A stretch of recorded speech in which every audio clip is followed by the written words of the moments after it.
আপোনাৰ ঘৰত যদি শংখ আছে তেন্তে এই ভিডিঅ'টো আপোনাৰ বাবে অতি গুৰুত্বপূৰ্ণ আৰু যিসকলৰ ঘৰত শংখ নাই তেওঁলোকে এই ভিডিঅ'টো শেষলৈকে চাব কাৰণ এই ভিডিঅ'টোৰ সৈতে আপোনাৰ জীৱন চক্ৰ জড়িত হৈ আছে।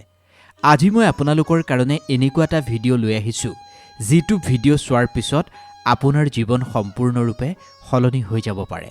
নমস্কাৰ, মই কৃষ্ণ ভূঞা, আপুনি চাই আছে be positive and always be positive. আপুনিও চাগে প্ৰতিদিনে ভগৱানক পূজা প্ৰাৰ্থনা কৰে।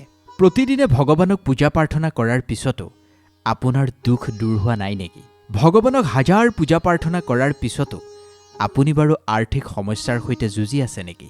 আপোনাৰ হাতলৈ অহা ধনখিনি আপুনি বাৰু সঞ্চয় কৰিব পৰা নাই নেকি? বেমাৰ আজাৰ মানে ৰোগ ব্যাধিয়ে আপোনাৰ ঘৰত বাস লৈছে নেকি? যদি সকলো ফালৰ পৰা আপুনি নিৰাশা দেখিছে তেন্তে আজি অকণমান সময়ৰ কাৰণে ৰৈ এই ভিডিঅ'টো এবাৰ চাওক। আপোনাৰ দ্বাৰা কৰা কিছুমান ভুলে আপোনাৰ ঘৰখনৰ বৰবাদৰ কাৰণ হৈ পৰিব পাৰে। আপোনাৰ ঘৰত শংখ আছে নেকি? যদি আছে আপুনি এবাৰ আপোনাৰ মন্দিৰ ভাগলৈ চাওক। আপুনিও যদি অজানিতেই ভগৱানৰ ওচৰত এই বিনাশকাৰী শংখ ৰাখি থৈছে তেন্তে আপোনাৰ বেয়া দিন নিশ্চিতভাৱে আৰম্ভ হ'ব। আপোনাৰ আহিবলগীয়া প্ৰজন্ময়ো দুখ দৰিদ্ৰতাৰ মুখামুখি হ'ব লগা হ'ব পাৰে। আপুনি ঠিকেই শুনিছে।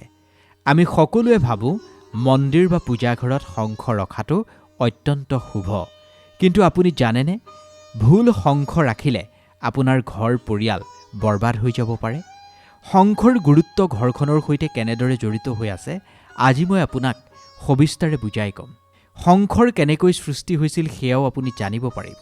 আজি আমি আপোনাক মন্দিৰ বা পূজাঘৰত আপুনি কৰা কিছুমান ভয়ংকৰ ভুলৰ বিষয়ে উল্লেখ কৰিম। সেই ভুলবোৰ আপুনি কৰি আছে নেকি সেয়া আজি এই ভিডিঅ'টোৰ জৰিয়তে এবাৰ জানি লওক। বহু মানুহে অজানিতেই ঘৰৰ মন্দিৰ বা পূজাঘৰত এই ভুলবোৰ কৰে। আজি মই যিখিনি ভুলৰ বিষয়ে ক'ম তাৰ ৩ নম্বৰটো ভুল ইমানেই বেছি সাধাৰণ, আপোনাৰ ঘৰৰ মন্দিৰ বা পূজাঘৰতো সেই ভুলটো নিশ্চিতভাৱে হৈ থাকিব পাৰে, কাৰণ এইটো সাধাৰণ ভুল, কমন ভুল। আৰু এই ভুলটোৰ কাৰণে আপোনাৰ ঘৰখনলৈ দৰিদ্ৰতা বা দুৰ্ভাগ্য আহিব পাৰে। সেই ভুলটো কি আমি সেই বিষয়েও আপোনাক এই ভিডিঅ'টোতেই উল্লেখ কৰিম। কিন্তু প্ৰথমে আপুনি বুজি ল'ব লাগিব শংখ কিয় ইমান শক্তিশালী আৰু এই শংখই কেনেকৈ এজন ভিক্ষাৰীকো ৰজা কৰি দিব পাৰে আৰু এজন ৰজাকো কেনেদৰে ভিক্ষাৰী বনাই দিব পাৰে। আচলতে হিন্দু বা সনাতন ধৰ্মত এই শংখক বহুত বেছি পবিত্ৰ বুলি গণ্য কৰা হয়।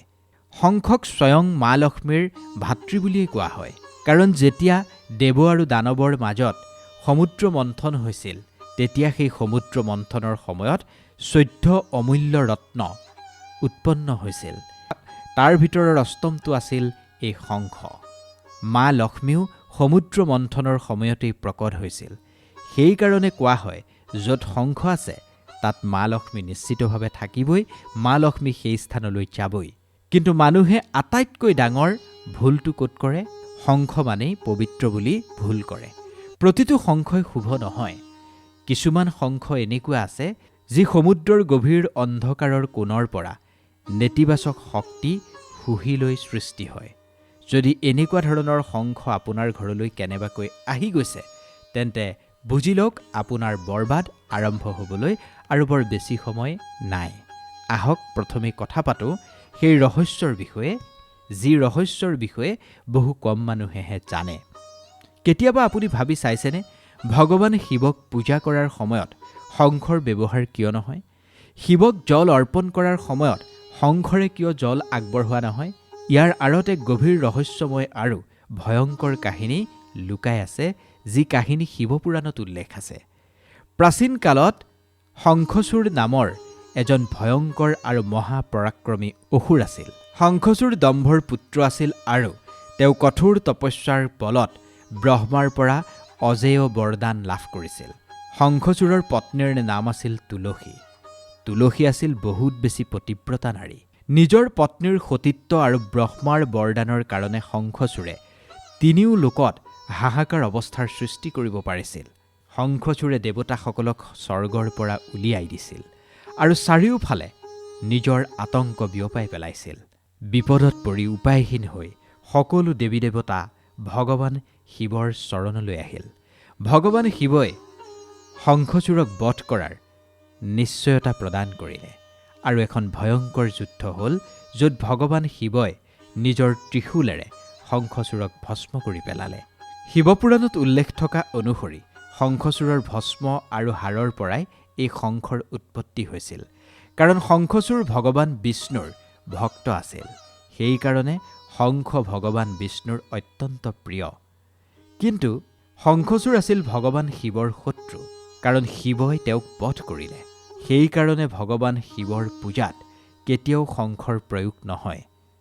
যদি আপুনি ভুলতে ভগৱান ভোলানাথক শংখৰে জল অৰ্পণ কৰিছে, তেতিয়াহ'লে এয়া আপোনাৰ জীৱনত ভয়ংকৰ শিৱ অপৰাধৰ সৃষ্টি হ'ব। গতিকে হঠাৎ আপোনাৰ ঘৰলৈ অকাল মৃত্যু আহিব পাৰে, ৰোগ ব্যাধি আপোনাৰ ঘৰত প্ৰৱেশ কৰিব পাৰে। এইবাৰ মই আপোনাক প্ৰথমটো ভুলৰ বিষয়ে ক'ম, যিটো বহু মানুহৰ ঘৰত দেখিবলৈ পোৱা যায়। আপোনাৰ ঘৰৰ মন্দিৰ ভাগত যদি শংখ আছে, সেই শংখ খণ্ডিত নেকি? বিভিন্ন সময়ত শংখ পৰিষ্কাৰ কৰাৰ সময়ত বা শংখ বজোৱাৰ সময়ত শংখটোৰ কোনোবাটো কোণ অকণমান ভাগি যায়। সেইখিনিক আমি সাধাৰণ বুলিয়েই ভাবি ভগৱানৰ ওচৰত ৰাখি থওঁ, কিন্তু এয়া ভয়ংকৰ অপৰাধ। বাস্তুশাস্ত্ৰ আৰু তন্ত্ৰশাস্ত্ৰত স্পষ্ট ৰূপত উল্লেখ আছে, কোনো ধৰণৰ খণ্ডিত বস্তু, বিশেষ ৰূপত শংখ কেতিয়াও ঘৰত ৰাখিব নালাগে। ব্লেক হোলৰ দৰে কাম কৰে এই খণ্ডিত বস্তুৱে। এই খণ্ডিত বস্তুৱে বা খণ্ডিত শংখই আপোনাৰ ঘৰৰ সমস্ত ইতিবাচক শক্তি, সকলো উন্নতি আৰু মা লক্ষ্মীৰ কৃপা নিজৰ ফালে আকৰ্ষণ কৰি লয়। এই ভগা শংখই আপোনাৰ ঘৰৰ সদস্যসকলৰ মাজত ভয়ানক পৰিস্থিতিৰ সৃষ্টি কৰিব পাৰে। ককাই ভাইৰ মাজত বিদ্বেষৰ সৃষ্টি হ'ব পাৰে। পতি পত্নীৰ মাজত ক্লেশ বিদ্বেষ হাই কাজিয়া বাঢ়ি যাব পাৰে। যদি আপোনাৰ ঘৰতো তেনেকুৱা অকণমান কোণ এটাও যদি ভগা শংখ আছে, তেতিয়াহ'লে আজিয়েই সেই শংখভাগ বোৱতী নদীত উটুৱাই দিয়ক, জলত বিসৰ্জন দিয়ক। কিন্তু ইয়াত কেৱল খণ্ডিত শংখৰ কথাই জড়িত হৈ থকা নাই। এটা এনেকুৱা ভুল, যিটো ভুল মানুহে কৰে, সেয়া হৈছে শংখ চিনাক্ত কৰাত ভুল কৰে। বজাৰত আজিকালি বিভিন্ন ধৰণৰ নকল আৰু ভুল দিশৰ শংখ পোৱা যায়। শংখ মুখ্য ৰূপত দুই প্ৰকাৰৰ থাকে। আপুনি যদি নাজানে, আজি মই আপোনাক কওঁ, দুই প্ৰকাৰৰেই শংখ থাকে, বামাৱৰ্তী আৰু দক্ষিণাৱৰ্তী। বামাৱৰ্তী শংখ সেই ভাগ হৈছে যি ভাগ শংখ বজোৱা হয়, যি ভাগ শংখ আমি পূজাৰ সময়ত ধ্বনিৰ সৃষ্টিৰ কাৰণে ব্যৱহাৰ কৰোঁ। আৰু দক্ষিণাৱৰ্তী শংখ হৈছে সেই ভাগ যাক কেৱল পূজাৰ কাৰণে ৰখা হয়। এই ভাগ শংখ কেতিয়াও বজোৱা নহয়। দক্ষিণাৱৰ্তী শংখ বহুত বেছি দুৰ্লভ আৰু চমৎকাৰী। এই দক্ষিণাৱৰ্তী শংখকেই মা লক্ষ্মীৰ সাক্ষাৎ স্বৰূপ বুলি গণ্য কৰা হয়। মানুহে কি ভুল কৰে? বজাৰৰ পৰা যিকোনো ধৰণৰ শংখ ঘৰলৈ উঠাই আনে আৰু সেই শংখ ভাগকেই দক্ষিণাৱৰ্তী শংখ বুলি ভাবি পূজা প্ৰাৰ্থনা আৰম্ভ কৰি দিয়ে। আৰু যি ভাগ শংখ বজোৱা শংখ হয়, সেই ভাগ শংখ মানুহে ভগৱানক স্নান কৰাত ব্যৱহাৰ কৰি দিয়ে। এয়া বহুত বেছি ডাঙৰ তান্ত্ৰিক ভুল বুলি শাস্ত্ৰই কৈছে। শাস্ত্ৰত স্পষ্ট ৰূপত উল্লেখ আছে, যি ভাগ শংখত আপুনি মুখ লগাব, সেই ভাগ শংখ জোঠা হৈ যায়। সেই জোঠা শংখ ভাগেৰে কেতিয়াও ভগৱানক জল অৰ্পণ কৰিব নালাগে বা নাপায়। সেই ভাগ শংখৰে আপুনি ভগৱানক স্নানো নকৰিব। যদি আপুনি তেনেকুৱা কৰে, তেতিয়াহ'লে আপুনি ভগৱানক ঘোৰ অপমান কৰাৰ সমান হ'ব। এনেকুৱাত দেৱী দেৱতা ৰুষ্ট হ'ব পাৰে, আৰু যিখন ঘৰৰ প্ৰতি দেৱী দেৱতা ৰুষ্ট হ'ব, সেইখন ঘৰত দৰিদ্ৰতাই নিশ্চিতভাৱেই থিতাপি ল'ব। বজোৱা শংখ সদায় পৃথক হ'ব লাগে, আৰু পূজাত অভিষেক কৰা শংখভাগ পৃথক হ'ব লাগে।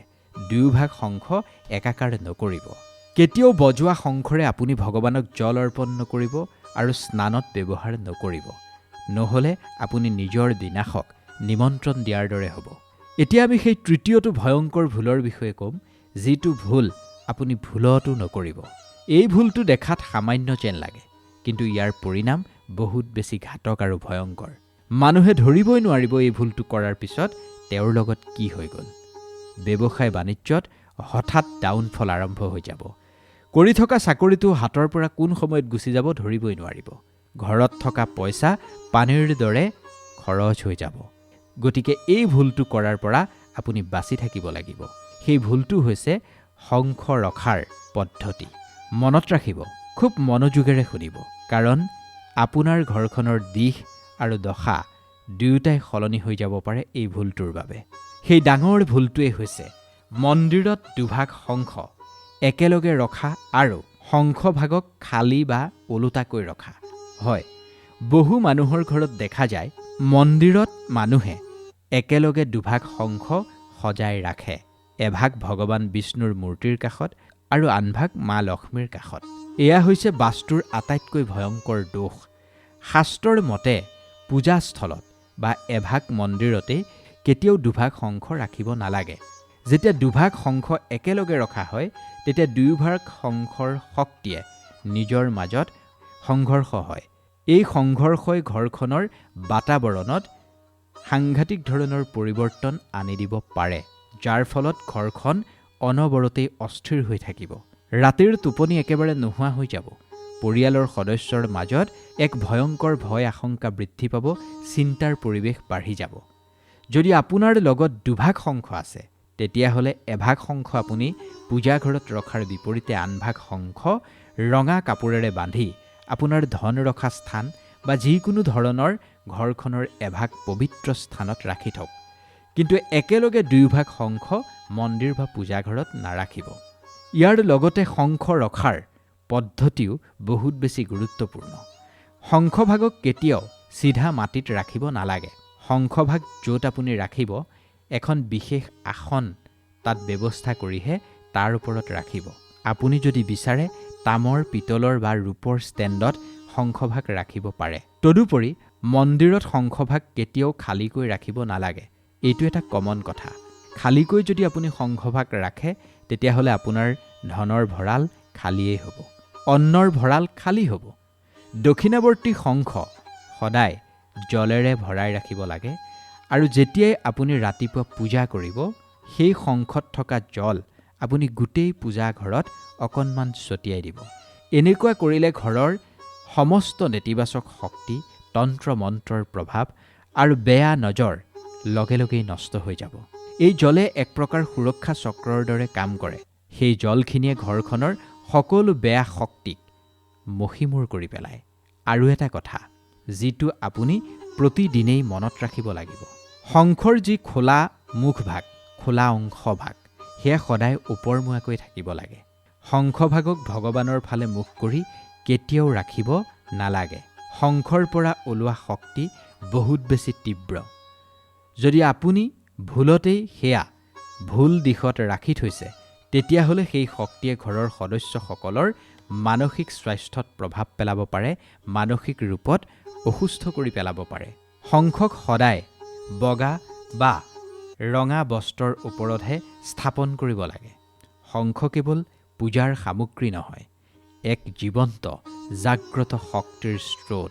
যেতিয়া শংখ বজোৱা হয় আৰু সেই শংখৰ পৰা যেতিয়া ওম ধ্বনিৰ সৃষ্টি হয়, সেই ধ্বনি যেতিয়া ঘৰৰ চুকে কোণে বিয়পি পৰে, ঘৰখনৰ চুকে কোণে থকা বেয়া আত্মা, নেতিবাচক শক্তি এই ধ্বনিয়ে ভস্ম কৰি পেলায়। বিজ্ঞানেও এটা কথা মানি ল'বলৈ বাধ্য হৈছে, শংখ ধ্বনিত বাতাবৰণত থকা হানিকাৰক বেক্টেৰিয়া, ভাইৰাছ মৰি যায়। এয়া তেতিয়াহে সম্ভৱ হ'ব যেতিয়া আপোনাৰ ঘৰত সঠিক এভাগ শংখ থাকিব, আৰু সেয়া শুদ্ধ পদ্ধতিৰে আপুনি ৰাখিব পাৰিব লাগিব। যদি আপোনাৰ শংখ ভুল, তেতিয়াহ'লে আপুনি উপকাৰতকৈ অপকাৰৰহে মুখামুখি হ'বলগীয়া হ'ব। কেৱল মাত্ৰ এবাৰ ভাবকচোন, আপুনি কিমান পৰিশ্ৰম কৰি ধন উপাৰ্জন কৰে। আপুনি আপোনাৰ পৰিয়ালটো সুখত থাকক বুলিয়েই দিনে ৰাতিয়ে পৰিশ্ৰম কৰে। কিন্তু কেনেবাকৈ যদি আপোনাৰ ঘৰৰ মন্দিৰত বাস্তুদোষৰ সৃষ্টি হয়, তেতিয়া আপুনি হাজাৰ পৰিশ্ৰম কৰিলেও তাৰ পৰা আপুনি উত্তম ফল লাভ নকৰে। প্ৰায়ে আমি দেখোঁ বহু মানুহে বহুত কম কষ্ট কৰিও উত্তম ফল লাভ কৰে।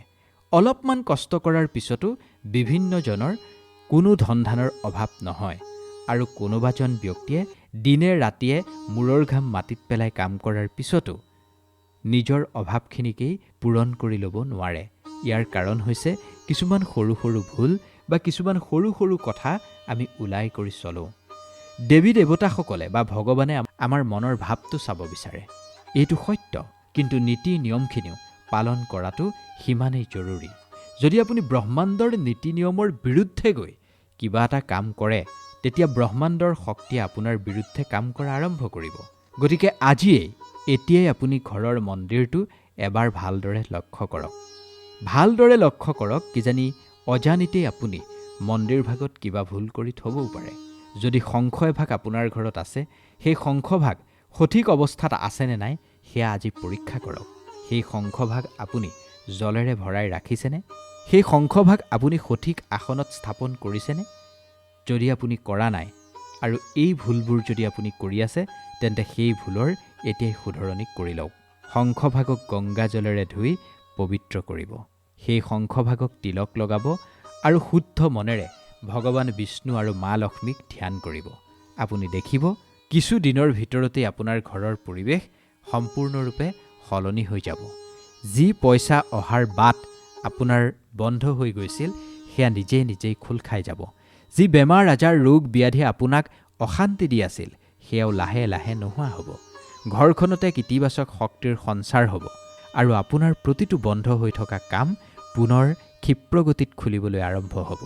আধ্যাত্মিকতাৰ মাৰ্গ বহুত বেছি চিধা, কিন্তু এই মাৰ্গৰ পৰা বহুজন বিচলিত হয়। সঠিক জ্ঞানেহে আমাক সঠিক ৰাস্তাৰে আগুৱাই নিব। শংখৰ মহিমা অনন্ত। এয়া কেৱল ধন আৰু বৈভৱৰ প্ৰতীকেই নহয়, বৰঞ্চ এই শংখই আমাক মনৰ শান্তি প্ৰদান কৰে। যেতিয়াই আপুনি মই শংখৰ ধ্বনি শুনো, আপোনাৰ মোৰ ভিতৰৰ সমস্ত বিচাৰ শান্ত হৈ পৰে আৰু আমি লগে লগেই ভগৱানৰ সৈতে জড়িত হৈ পৰোঁ। কিন্তু এই চমৎকাৰ অনুভৱ কৰিবলৈ হ'লে আপুনি শংখৰ নীতি নিয়মখিনিক সন্মান কৰাটো উচিত হ'ব। এটা কথা সদায় মনত ৰাখিব, ভগৱানৰ পূজাত কেতিয়াও দৌৰাদৌৰি কৰিব নালাগে। প্ৰতিটো বস্তুৰেই এক নিয়ম আছে, এক গুৰুত্ব আছে। আপুনি জানেনে, সন্ধিয়াৰ সময়ছোৱাত মানে গধূলি বেলা শংখ যদি বজোৱা হয়, শংখৰ ধ্বনি যদি শুনা হয়, তেতিয়া ইয়াৰ প্ৰভাৱ কি হয়? বহু মানুহেই এই কথাক ওলাই কৰি দিব বিচাৰে, কিন্তু সন্ধিয়াৰ আৰতিৰ সময়ত শংখ বজোৱাটো কিমান বেছি চমৎকাৰী সেয়া কোনেও নাজানে। যেতিয়া সূৰ্য অস্ত যায় আৰু ৰাতিৰ অন্ধকাৰে যেতিয়া আৱৰি ধৰে, সেই সময়খিনিত নেতিবাচক শক্তিৰ উপস্থিতি দেখিবলৈ পোৱা যায়। সেই সময়ত যদি আপুনি শংখনাদ কৰে, সেই শংখৰ ধ্বনিত সেই নেতিবাচক শক্তি নিমিষতেই ইতিবাচক শক্তিলৈ ৰূপান্তৰিত হ'ব। সেই নেতিবাচক শক্তি আপোনাক স্পৰ্শ কৰিব নোৱাৰাকৈ এই শংখধ্বনিয়ে এক সুৰক্ষা কৱচ তৈয়াৰ কৰিব। কোনো ধৰণৰ বেয়া শক্তি, কোনো ধৰণৰ বেয়া মনোভাৱ, তন্ত্ৰ বাধা আপোনাৰ ঘৰত প্ৰৱেশ কৰিব নোৱাৰে। কিন্তু এইখিনিও এক নিয়ম, কেতিয়াও শংখ ৰাত্ৰিৰ সময়ছোৱাত বজাব নালাগে, এয়া অনুচিত। সূৰ্যাস্তৰ পিছত শংখ বজোৱাটো শাস্ত্ৰই বৰ্জন কৰিবলৈকে কৈছে, কাৰণ সেইখিনি সময়ত দেৱী দেৱতাসকল বিশ্ৰামত থাকে। যদি আপুনি ভুল সময়ত শংখ বজাই দিয়ে, তেতিয়াহ'লে আপোনাৰ প্ৰতি দেৱী দেৱতা ক্ৰোধান্বিত হ'ব পাৰে। দেৱী দেৱতাৰ ক্ৰোধৰ সন্মুখীন আপুনি হ'ব লগা হ'ব পাৰে। এতিয়া অন্ততঃ চাগে আপুনি বুজিছে, এই শংখ যে একেবাৰে সাধাৰণ বস্তু নহয়। এই শংখ বহুত বেছি শক্তিশালী আৰু ৰহস্যময়। যিজন ব্যক্তিয়ে এই শংখ সঠিক পদ্ধতিৰে ব্যৱহাৰ কৰে, সেইজন ব্যক্তিয়েই জীৱনত উত্তম ফল নিশ্চিতভাৱেই লাভ কৰিবই। আৰু ভুলকৈ যদি আপুনি শংখ বজায়, ভুলকৈ যদি আপুনি শংখ ৰাখে, তেতিয়াহ'লে ভিক্ষাৰী হ'বলৈ আপোনাক আৰু বৰ বেছি সময়ৰ প্ৰয়োজন নাই। এই কথাখিনি কেৱল আপোনাৰ বাবেই নহয়, আপোনাৰ সমস্ত পৰিয়ালৰ বাবে, পৰিয়ালৰ উন্নতিৰ বাবে, আপোনাৰ ঘৰৰ বাতাবৰণ যাতে শুদ্ধ হৈ থাকে, তাৰ কাৰণেহে মই আজি এই ভিডিঅ'টো লৈ আহিলোঁ। মন্দিৰ, পূজাঘৰ সদায় পৰিষ্কাৰ কৰিব। এইটো সুনিশ্চিত কৰিব, আপোনাৰ ঘৰত যে ভগৱানক আপুনি পূজা কৰে, ঘৰৰ বাকী সদস্যসকলেও নীতি নিয়মৰ মাজেৰে পূজা কৰে নে নাই। বাকী শংখৰ কথাখিনি আমি কোৱাৰ দৰে মানি চলিবলৈ চেষ্টা কৰিব। নিশ্চিতভাৱে আপোনাৰ মনোকামনা পূৰ্ণ হ'ব। ভিডিঅ'টো সন্দৰ্ভত আপোনাৰ মতামত কমেণ্ট কৰি জনাবলৈ নাপাহৰিব। ভিডিঅ'টো যদি ভাল লাগিল, অনুগ্ৰহ কৰি লাইক কৰিব, কমেণ্ট কৰিব, শ্বেয়াৰ কৰিব আৰু চেনেলটো ছাবস্ক্ৰাইব কৰি দিবলৈ নাপাহৰিব। ধন্যবাদ।